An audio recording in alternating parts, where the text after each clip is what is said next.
What's up, everybody? Welcome in, Drew Kerr. Today's video is going to feature a comprehensive ranking of all 32 quarterbacks or presumed quarterbacks heading into training camp, which just starts in a few weeks. So this will be a two-part series. The first video is today. That will be rankings 32 through 17. And then tomorrow I will post 16 to 1. Let's get into it. So I just wanted to preface this really quick by saying that I tried to be as objective as possible. As you can see back there, if you're not a Niners fan, obviously I am. But I did try to do this as objectively as possible by using data points and metrics. Two of the metrics that I'm going to be using are total quarterback rating and QBR. They both measure different things, and I'll explain what they both mean. If you're like me, I didn't know fully, so I did verse myself on some of these things. So I'm going to go ahead, just for the fan that might not know, I'm going to go ahead and briefly explain that before we get into the rankings. And I'm just going to be really brief with these guys. So I'm just going to give you the nutshell version. First, total quarterback rating. The score does range from 0 to 158.3, so that's kind of the potential. I haven't seen anybody ranked, quite down close to 0, but it can happen. And this happens game to game, and then you get a cumulative score at the end of the season. So it's also based on completion percentage, yards an attempt, percentage of attempts leading to touchdowns, and percentage of attempts leading to INTs, interceptions. It's plugged into a formula and it spits out the number. All the figures have a minimum and maximum value. That a higher number does not improve the rating. So, for example, if a quarterback throws higher than 77.5% in a game, or for the season, which has never happened, but in a game, it doesn't impact the score more than that. So that's kind of where the cap is. That's where the max is, and the same goes for some of the other stats. And second is QBR. QBR is a metric that was created by stat heads at ESPN to capture the effectiveness of every snap taken by an individual quarterback. A score of 50 is kind of considered to be the median. That's the mid-level, so players will be above that and below that, and so that sort of sets the bar there. This does consider sacks and penalties on the quarterback. It considers yards after catch, so what the playmakers are doing after the play can impact or does not impact the quarterback. Play difficulty, defensive performance against how much a play contributes to expected points. So both of these have their pros and cons, obviously, but if you didn't know before what exactly each metric covers, at least have sort of a baseline without going into extensive detail of what each one of these things means. So again, I used more just in these few things to rank these 32 presumed quarterbacks, unlike analysts like Chris Sims, who kind of just arbitrarily throws out guys or places guys based on his own feelings. I'm using actual data points to justify most of these ranks. There is some subjectivity to it based on me seeing film and watching film, and so it's just kind of a collaborative effort. But I am basing this on some tangible things. So let's jump into it. So a lot of these rankings have to do with last season. I did kind of take into account like a player's entire career, but not fully. Most of this is going to be based on 2023. So with starting with the rookies, all the following players are placed at the bottom just simply because they have not earned a single thing in the NFL, and there's nothing to draw from. There's no data points. I'm not projecting them to be anywhere because there's not a valid reason to do so. So again, I'm not using solely my feelings to rank these guys like Nick Wright and Chris Sims, like I mentioned before, or any of the other mainstream media blowhards. So these guys do need 8 games to qualify for stats to be listed on the player card, sans their rushing impact, the guys who did play last year. So kicking us off is going to be Bo Nix, and I did consider that these guys, this is kind of my ranking, so this part is a little bit subjective. This is kind of like worst to first as far as the rookies. So the very first player that I have is Bo Nix in Denver. I think Sean Payton will be able to do something with him, but I still think that they're going to finish with a losing record and be picking pretty high in the draft next year. Again, I don't know if Payton's going to lose his job, but this is his guy. He didn't pick, Russell Wilson to come play for him or anything like that. So he now has his guy. He doesn't have any excuses. But I do think that out of all the quarterbacks in the NFL, that Bo Nix might struggle the most. And so following that up, I think that, Jaden Daniels is also going to be that. He is in a little bit better position to help Washington, because he has the very good mobility and things like that. And he's got a pretty good arm. But the mental side of it's probably going to take a little bit of time for him to get up to speed. And I think that Washington will be a little bit better maybe, or close to about the same, but they do have some pieces. They might not be done adding pieces. Lots of rumors of Brandon Ayuk and that going to them potentially. I doubt that's going to happen. But, he does already have some pretty good weapons with Robinson. They can lean on the run game a little bit more. He's got McLaurin. There's a lot of players there. They're building the offensive line. Adam Peters is there kind of bringing that 49ers blueprint to that team. And so he is 31st. And 30th, I have Drake May out of New England. I do think that his processor is going to be a little bit above Jaden Daniels. But this is going to be fluid. I'm actually going to do this. I'm going to try to do this every quarter of the season, so guys will move up and down the board. So this is not the be-all, end-all. This is just the preseason rankings. But I do have Drake May here in this position. And then, of course, the top rookie, the number 1 draft pick overall is Caleb Williams in Chicago at 29.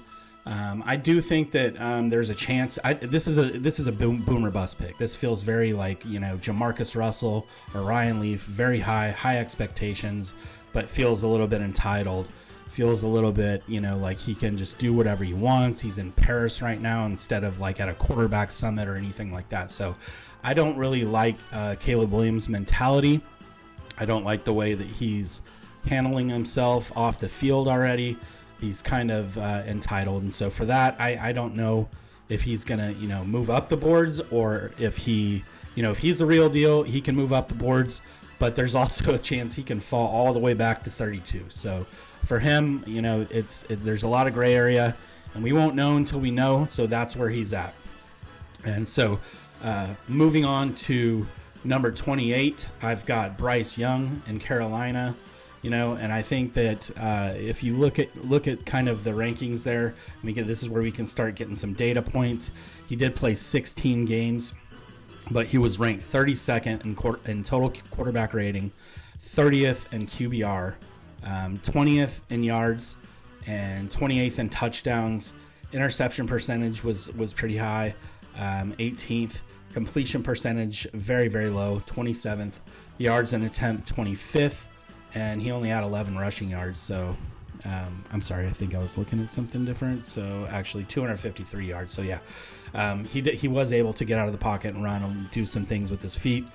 He's a very undersized quarterback. He's pretty skinny and not the tallest. So, he could also, once these rookies get going, he could fall back even more. So, I think that, for him, he got Leggett. He's got a couple more weapons in Carolina now. So, we'll see if they can offer him any help. But for now, 28th, I think, is a fair spot for him. And, so moving on to Sam Darnold, who was the 49ers backup last season. He's got a chance to get back into a starting role and kind of prove himself. He was a starter with the Jets, and he was a starter with the Panthers. And now he's going to have his chance in Minnesota, where they have a slightly better offensive line than either one of those two teams. And, he's got Justin Jefferson. He's got arguably the best wide receiver in the entire NFL. So, the receiver can protect Sam Darnold from any kind of errant throws or anything like that. But, Darnold did look good in his one start last year.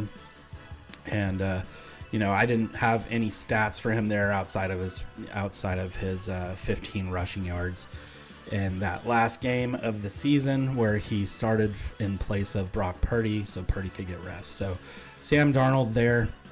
And moving right along, I've got Anthony Richardson. He spent a good majority of the season injured last year. He only played 4 games. He did get 136 yards rushing. Will he have a bounce back season? I don't know.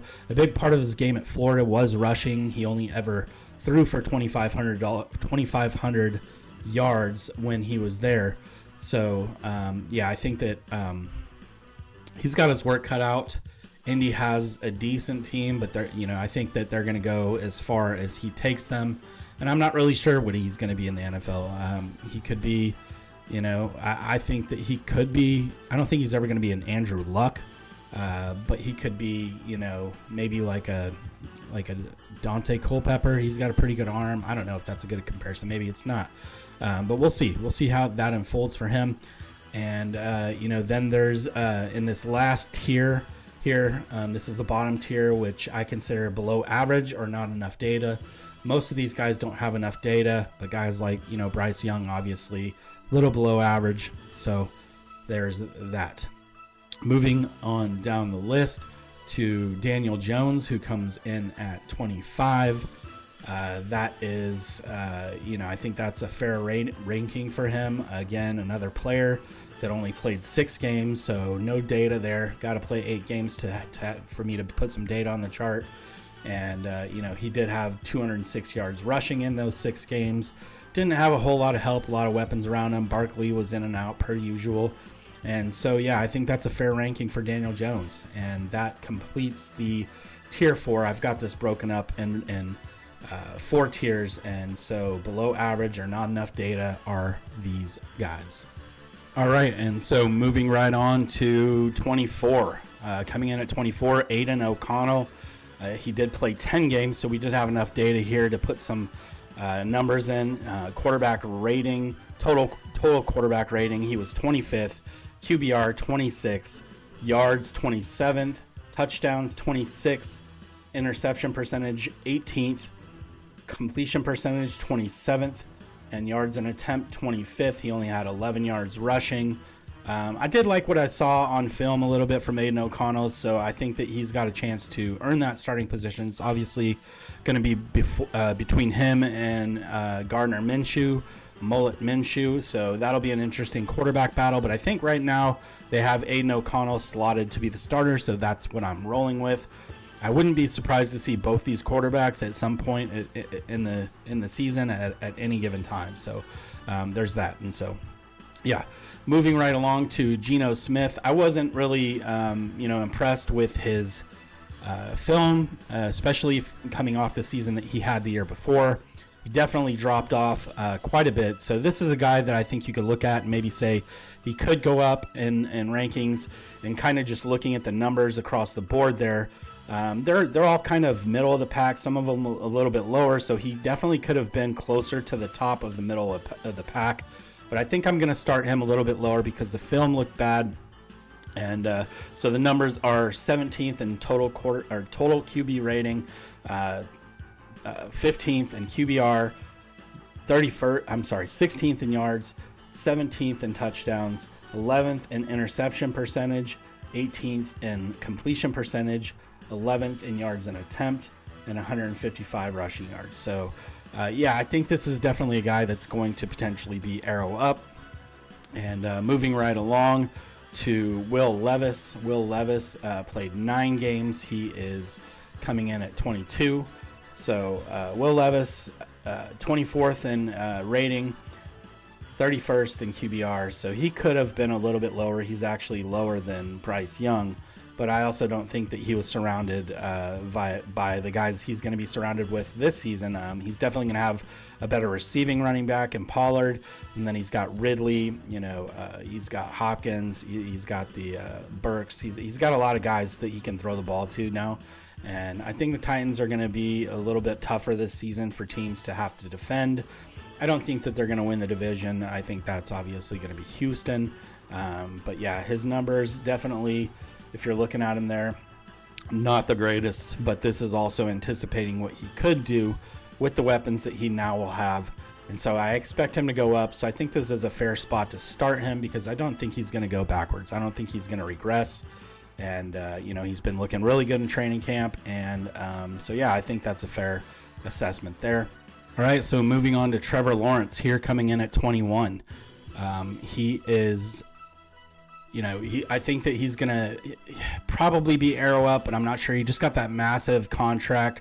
So he did play 16 games. He came in at 21st in rating, 18th in QBR, 10th in yards, 15th in touchdowns, 24th in interception percentage, 14th in completion percentage, 16th in yards an attempt, and he did have 339 yards rushing, so he's one of the top rushing quarterbacks. He is able to get out and scramble and do some things with his legs, but is he going to be worth the contract that they just gave him? I don't know. Right now I've got him at 21, obviously not in my top 16. He's not going to make it on tomorrow's list, but he could in the season definitely go arrow up and make it into the top 16. I don't think that he is going to crack the top 10. I don't think he's a top 10 quarterback. So right now I've got him in tier 3 as an average quarterback. He didn't get paid like an average quarterback, so I think they have very high expectations for Lawrence. I myself do not. He's just very inconsistent. And so, yeah, we'll see this season. He's either going to – it's going to be interesting to see if he lives up to that contract. So moving right along to 21, that's going to be Derek Carr. And he did play all 17 games. His rating was a little bit higher, 10th. His QBR came in at 17th. Yards at 13th. Touchdowns 10th. Interception percentage 5th, so top of the league there. Completion percentage also very high, 6th. Yards an attempt 15th, and he had 40 rushing yards. Is not that mobile, so I think that's a fair spot for Derek Carr. He does have some weapons in New Orleans, but a lot of times kind of falls short. So you kind of look at that rating and you kind of look at that QBR and you say those are a little bit the rating's a little bit better, but the QBR is almost to being into the 20s. So I'm not really sure. There's some inconsistencies there that, like I said, I'm not putting all the stock in the black and white stats. So moving on to Baker Mayfield. Baker also played 17 games. I do think that he's in that average bracket. The rating came in at 12th, QBR 19th. So you could argue that him and Derek Carr could flip-flop, switch spots, but I think that I liked Baker's film a little bit better than I like Carr. So there's that, and then he also was top 10 in yards, 7th, top 10 in touchdowns, 13th in interception percentage, 19th in completion percentage. Yards an attempt was 17, and he did have 163 yards, so he is a little bit more mobile. He can get moving. He can scramble for those extra yards, unlike Derek Carr, and that's why I have him ranked ahead. Some of you guys are probably going to scoff at this. Kyler Murray, injured, but when he's healthy, he is a dynamic player as an individual. I think that one area that he could really improve on this year is being a leader. One thing that you kind of hear from ex-teammates, I think it was Bryce Butler or somebody like that just recently came on and said that Kyler Murray lacks leadership. So I think that if he is going to, purge forward, if he is going to make himself if he is going to advance into the top 16, then I think he's really going to have to take on that leadership role. He's really going to have to rally his guys. He's going to have to be a good teammate off the field, on the field, and he's really got to take on that captain role. He has the captain patch, but he has not lived up to being an actual captain. So I think that's where Kyler Murray could take a step forward. And just looking at the games, he only played 8. Rating was 19th, QBR 23rd. Yards, he is 32nd. Obviously just 8 games for a lot of this stuff. So 30th, touchdowns, interception percentage 15th, completion percentage 13th. So those show a little bit more promise. And then, yards an attempt 23rd. He didn't really have a whole lot of yak going on. Maybe Marvin Harrison Jr. will change that. And then he had 244 yards rushing. You can see there if he played every single game last year, the rushing would be very, very dangerous. He's not quite on Lamar Jackson's level where he's getting almost 1,000 yards rushing. I don't think he'll get there, but he could be like Jalen Hurts, somebody that's going to get you 600, 700 yards.